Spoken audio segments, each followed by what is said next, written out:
começar o programa dessa semana. Voltei aqui na ateliê da Grazi Cantelli, da Estrambólica, nossa parceira do bloco de moda. E hoje tu vai ensinar a gente a fazer umas florzinhas de fita, né? Isso. Que a gente pode usar para várias coisas, para decorar uma blusa, um cinto, ou colocar num colete, por exemplo, fazer um brochezinho. De broche, ou como tu fez no exemplo aqui. Nossa, dá de fazer muita coisa, né? Muita coisa. Aqui tem alguns exemplos. Como que faz? Porque não parece ser tão simples quanto parece. Tem várias opções de florzinhas de fita. Eu vou fazer uma que eu acredito ser a mais simples, Isso, tá? Para os principiantes. Então assim, eu faço com todo tipo de largura de fita, né? Eu peguei essa maior para poder ficar mais visível, mas eu gosto de trabalhar com a fita que é de 1,5 ou 2 centímetros, ou ainda a fitinha que chamamos de mimosa, que é de meio centímetro. Então eu escolhi essa cor, que eu gosto de rosa, e a linha também, eu procuro usar o mesmo tom. Apesar de ela não aparecer tanto, eu gosto de usar... que quando você é muito detalhista, você busca a perfeição, né? Sim. Claro que a perfeição é uma coisa muito relativa. Mas a gente pode começar... Mas a gente pode começar fazendo as coisas o melhor que a gente puder fazer, né? E esse bloco de moda, eu tenho percebido que ele está se tornando um bloco de costura, né? Que é o que eu mais gosto. Costurar. Aqui, então, eu peguei a linha, coloquei na agulha, passei na agulha e fiz um nozinho. Esta linha está dupla, tá? Passei apenas uma vez pelo furinho da agulha. Tem momentos que eu passo 2 vezes, então ela fica 4 linhas, que dependendo do reforço que eu quero dar pro negócio que eu estiver fazendo. Então aqui eu vou começar costurando, começando da pontinha, o lado voltado para mim. Então eu vou fazer um zigue-zague, fazendo pontos de tamanhos médios, tá? Então vamos começar o zigue-zague. Aqui.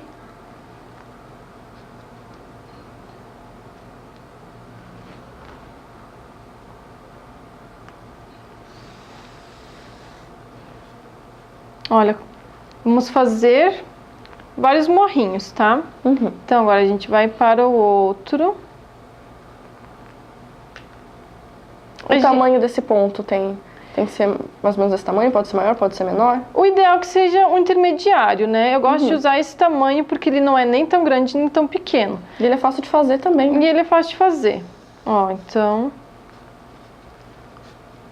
Olha como é que ele vai ficando. Certo. Vários morrinhos, tá? Aí, aqui eu tô fazendo como eu falei, na fita mais larga para ter uma maior visibilidade. Claro que se você for usar a fita mimosa, que é a pequenina, né, a mais estreitinha, tu vai ter que diminuir o tamanho dos pontos. E se você for usar uma fita mais larga, aí tu mantém esse mesmo tamanho de ponto, tá? Então fizemos... ela tá quase se formando ali, se a gente for deixar... Quando a gente for franzir, a gente já vai conseguir visualizar, Então aqui a gente fez 1, 2, 3, 4, 5 morrinhos, né? Certo. Eu gosto de fazer em torno de 6 a 7, tá? Então aqui temos... Vamos contar de novo. 1, 2, 3, 4, 5. Então, vamos fazer mais 2 vezes. E a gente vai franzir, então. Esse vai ser o 6º. Aqui, tcham. E o último, né?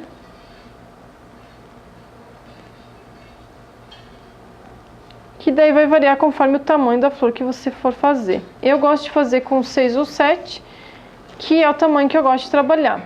Chegando aqui, eu vou cortar, eu dou uma distância e corto a fita. Tá? E vou franzir. Franzir, ela vai ficar assim. Só puxar a linha, né? Só puxar a linha. Ela vai ficar dessa forma. Então, eu gosto, antes de começar a arrematar, arrumar a fita, né? Deixar ela toda viradinha, para que a florzinha fique bem bonita e não fique depois mais difícil para consertar. Eu virei elas todas para baixo e agora franzi de novo. E eu vou unir as 2 pontas, então. eu vou fazer ela assim, né? Pra se aproximar e vou costurar na outra ponta. Aqui, ó. Se enrolar ali. Já vou unindo ela, formando a rosa. Aí com o tempo, você vai pegando o jeitinho com a prática, tá? Ó. Vai ter que ir fazendo pra... Tem que ir fazendo. Daí eu tenho que fazer mais arremates aqui pra não ficar aparecendo. Vamos deixar ele bem preso aqui, ó. Já começa a tomar forma. Já começa a tomar forma. Isso aqui, tu vai abrindo ela para que ela vá tomando a forma da flor. Aqui. E vai ajeitando. E vai fazendo os pontinhos, né? Aí eu gosto sempre de passar por toda a flor por baixo, ó, como que eu tô fazendo. Para que ela tome forma. Pra ficar bem presinho. Tudo, bem então presinho. Tá se desmontando. Como se fosse o miolinho, entende? Esse aqui é uma flor de fita que se parece mais com um cravo. Aí tem a rosa, que a gente faz, e outras ideias. Ó, como é que ela vai ficando. Daí eu vou abrindo, né, a costura e tal. É uma terapia, tem que ver isso sempre como um momento de lazer. Ó, vou apertando, frouxando e apertando até formar a flor. Essa aqui, ela não ficou tão linda como eu às vezes faço. Ali tem algumas prontas, já que vocês vão ver. E vai ajeitando, né, ó. Aí aqui, dá pra colocar ou uma outra florzinha, ou um botão, né, pra que aqui, essa florzinha aqui, eu fiz com uma de fita mimosa. Sim. Tá? Que eu usava... Mas é a mesma ideia. É o mesmo processo. Quero ver se não tem nenhum botão aqui perto de mim. Mas, ó, é só coloca um botãozinho, coloca uma outra aqui flor, uma miçanguinha, uma pedrinha, uma miçanguinha, assim, né? Depende porque tu vai querer usar também, né? Aqui tem uma com rendinha. Com rendinha, que daí já é um outro processo, ó, que aí tu vai pegar, vai cortar tudo esse excesso de fios que vai ficando, para que o acabamento também fique bonito atrás, né? Então aqui a gente só vai fazer a laçada final, que eu já ensinei no outro programa, que é você passar a linha por dentro, né, de uma argola feita na linha mesmo. Corta. E a flor tá prontinha.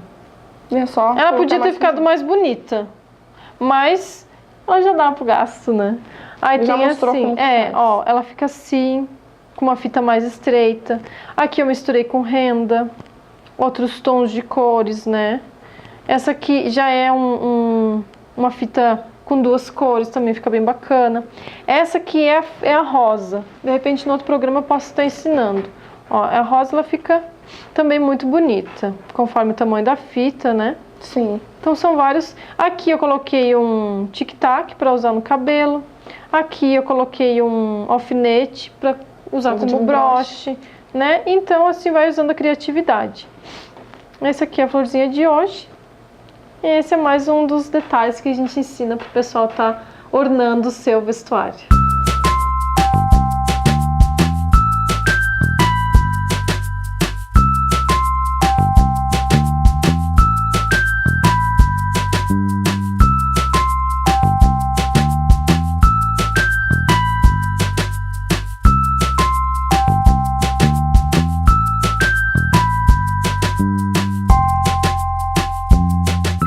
Agora nós vamos continuar a nossa saga da camisa.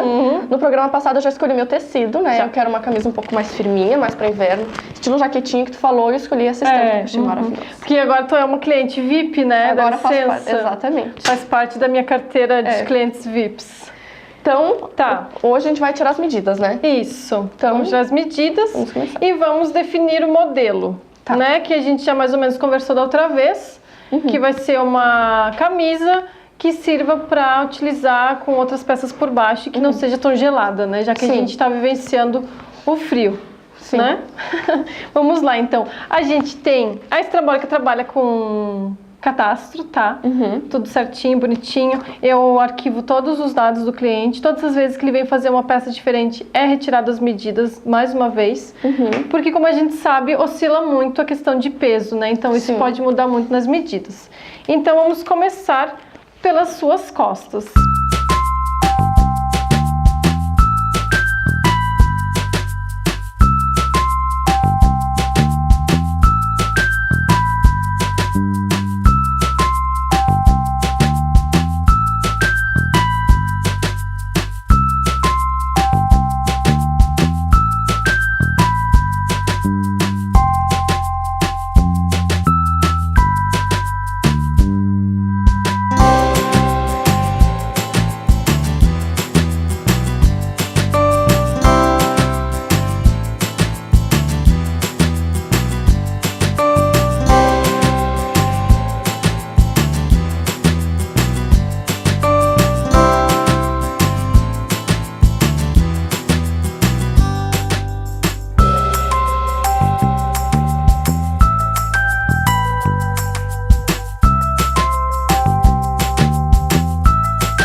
Agora nós já tiramos todas as medidas, né, Grazi? Tudo bem certinho, detalhado. E agora a gente vai começar a fazer o desenho de como a camisa vai ficar. Isso mesmo. Pra então, no próximo programa, a gente falar dos moldes e mostrar como que faz. Os detalhes secretos. Exatamente. A gente vai entrar num breve intervalo e voltamos já já.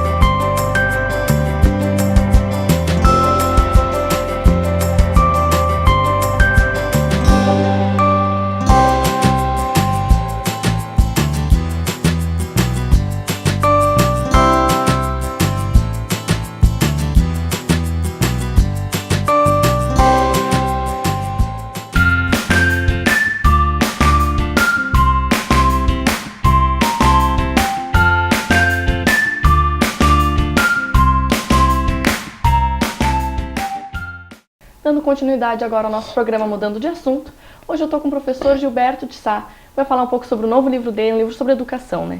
Um pouquinho antes da história do livro, eu queria que tu falasse da tua carreira, porque foi a tua carreira que levou esse livro, né?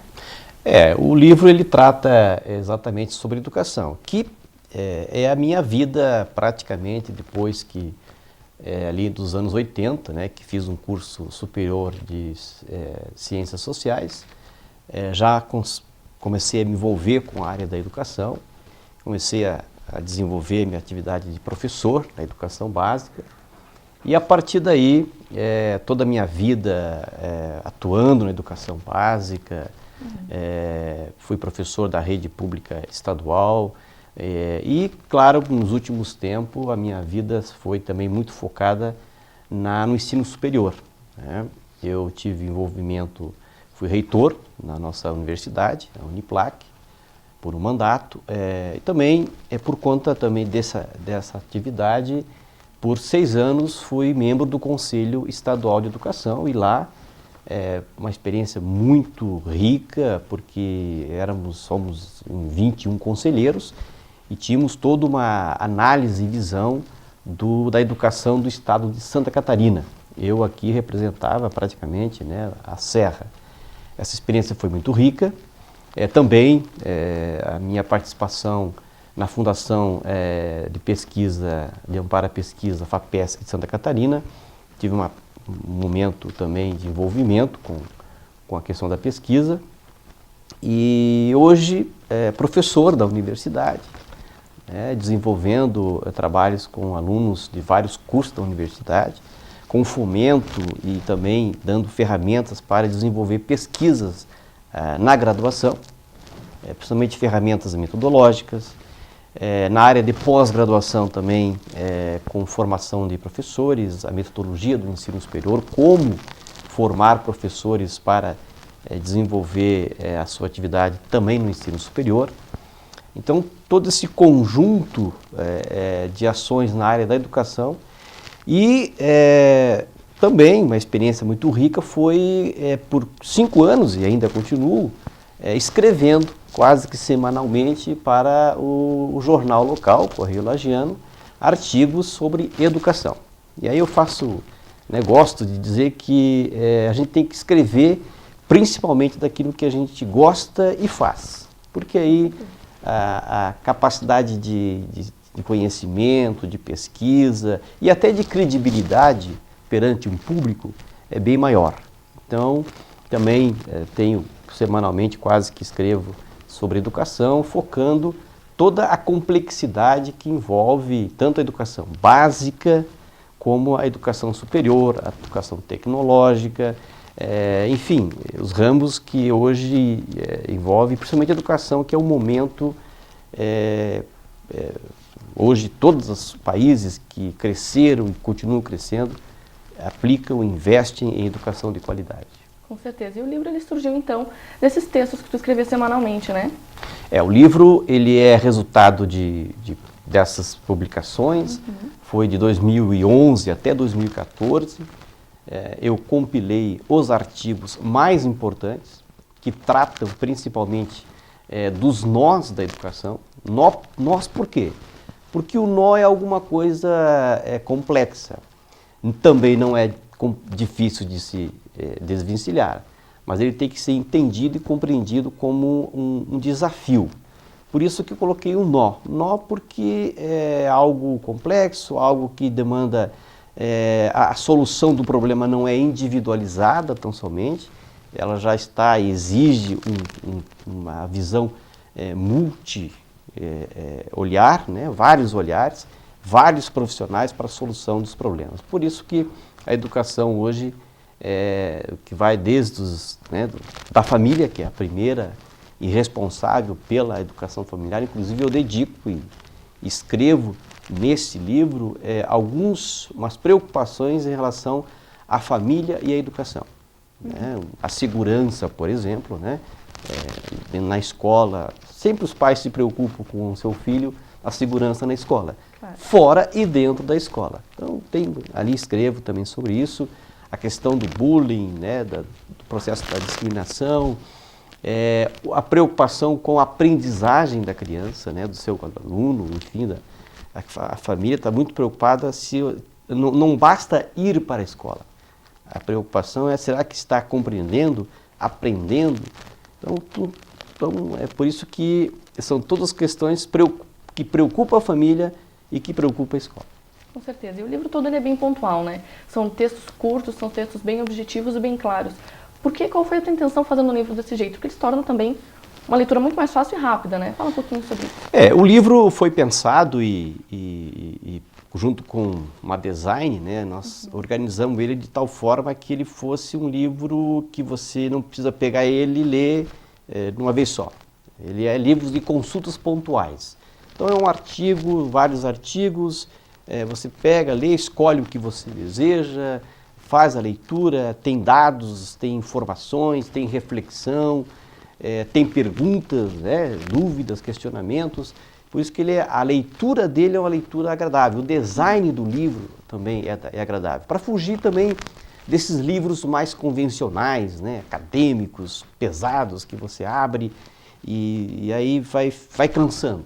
A ideia é que se torne inclusive tem destaques, né, de frases importantes, que hoje, inclusive, as revistas e leituras mais dinâmicas exigem, né, que os nossos jovens, pela correria, pelas coisas que estão rapidamente se transformando, a gente quer pegar um livro e ir direto à informação, já rapidamente ler, concluir, porque quando a gente pega alguma coisa, lê e não consegue concluir, desiste da leitura, é complicado. Por isso que foi para mim um desafio e não vou dizer que seja uma tendência, é uma tendência, do ponto de vista, para o leitor, principalmente o leitor de jornal, né? Porque Sim. O livro foi feito, são artigos que foram publicados no jornal. E a linguagem de jornal é uma linguagem muito mais acessível, muito mais direta, e isso foi compilada neste livro que É só lendo para a gente perceber. É interessante que ele se torna também uma consulta para o dia a dia, né? Por alguma questão que tu está em dúvida na hora. E é interessante que ele não é voltado, por falar de educação, só para professores, ele é voltado para a família também, né? O livro foi pensado bem assim mesmo, né? Para professores, para família, para a sociedade de forma em geral, né? Quem se preocupa com a educação. Um exemplo, tem ali uma discussão que eu falo sobre a geração Z, né? O que é a geração Z? É a geração que está aí envolvida com as tecnologias, e a preocupação é como o professor ensinar na geração Z, como os pais proceder diante dos nossos filhos que já estão com o celular, e como tratar isso. Não é negar, mas também não é dar total liberdade. Então a geração Z, essa geração que tem o pleno domínio, ela também coloca uma reflexão sobre isso, né? E é necessário que os pais tenham não só a informação de jornal, aquela informação que fala só dados, mas também pensar um pouquinho sobre o que é a geração Z, por que ela é importante, os cuidados que tem que ter. Isso ajuda, né? E nós, professores em especial, a gente que está trabalhando em sala de aula, a gente sempre fica preocupado exatamente com esses jovens, né, que estão vindo já carregados de muitas tecnologias, que são bons, mas que tem que ter certos cuidados, porque informação é uma coisa e conhecimento é outra. É importante ter a informação, mas nem toda pessoa informada quer dizer que ela detenha o conhecimento. Por isso que, é claro que o grande e a preocupação com a educação de qualidade é que nós possamos ter conhecimento de qualidade, conhecimento significativo para que qualquer área, né, desde a vida das pessoas, para tomar decisões, até mesmo para uma atividade profissional. Com certeza. Como o próprio nome do livro diz, ele te ensina a lidar com alguns nós dentro desse meio da educação. Eu queria que tu exemplificasse alguns pontos que tu tratou dentro do livro. O livro, ele trata exatamente dos nós, né? E os nós é a questão da relação entre qualidade e quantidade, né? É importante ter quantidades, mas o que é importante é a qualidade, né? Isso é um nó. O outro nó é quanto à formação de professores. Cada vez mais a exigência de trabalhar a questão da valorização do magistério. Constantemente venho comentando isso nas minhas produções. A qualidade do professor é valorizar o magistério. Quanto aos gestores, né, como nós comentamos, o livro ele chama atenção para a atuação do gestor, o diretor da escola, a questão da aprovação ou a reprovação, né? Há uma discussão exatamente em torno de deve-se reprovar um aluno, não deve-se reprovar um aluno. Como é que isso passa na cabeça das famílias, dos professores? A neurociência, hoje é importante destacar. Cada vez mais a ciência vem descobrindo partes do cérebro que vem mostrando como aprender, né? E a neurociência está entrando na educação, ou nós da educação estamos aprendendo com a neurociência como aprender, né? Então esses nós vêm vindo. Um outro nó que eu sempre destaco é os nossos indicadores da educação básica, que nada mais é do que tentar medir, né, uma escola, o quanto que ela, no IDEB ali, que vem aparecendo os indicadores. A nossa região aqui na Serra, nós temos indicadores de escolas muito boas, né? Assim como também temos indicadores de escolas que precisam melhorar, precisam dar saltos. Então, dedico uma atenção especial exatamente ao índice de desenvolvimento da educação básica. E por que educação básica? Porque 80% da população brasileira, dos nossos jovens que estão estudando, eles estão na educação básica, né? E nesse momento, nessa fase que tem que se jogar todas as fichas de qualidade, de investimento, de financiamento, de cuidado, né, da família para com o seu filho, porque essa é uma fase importante. E tem uma questão importante também, um nó, que é o cuidado e a preocupação que as famílias têm que ter com a aprendizagem dos seus filhos. Hoje, há reclamações de que os pais estão deixando para a escola educar, enfim. Não dá mais, não pode ser assim. E eu também faço e coloco como um nó que é preocupação, sim, da família focar. Dizia já os nossos avós e os nossos pais que se a gente quiser deixar alguma herança para os nossos filhos, olha, a maior herança continua sendo e vai ser por muito tempo que conhecimento e educação. Encerra agora o programa dessa semana. Não se esqueça que você também pode assistir pela internet, no site da Nova Era TV, no meu canal do YouTube e também comentários e fotos exclusivas na minha página no Facebook. Obrigada e até semana que vem.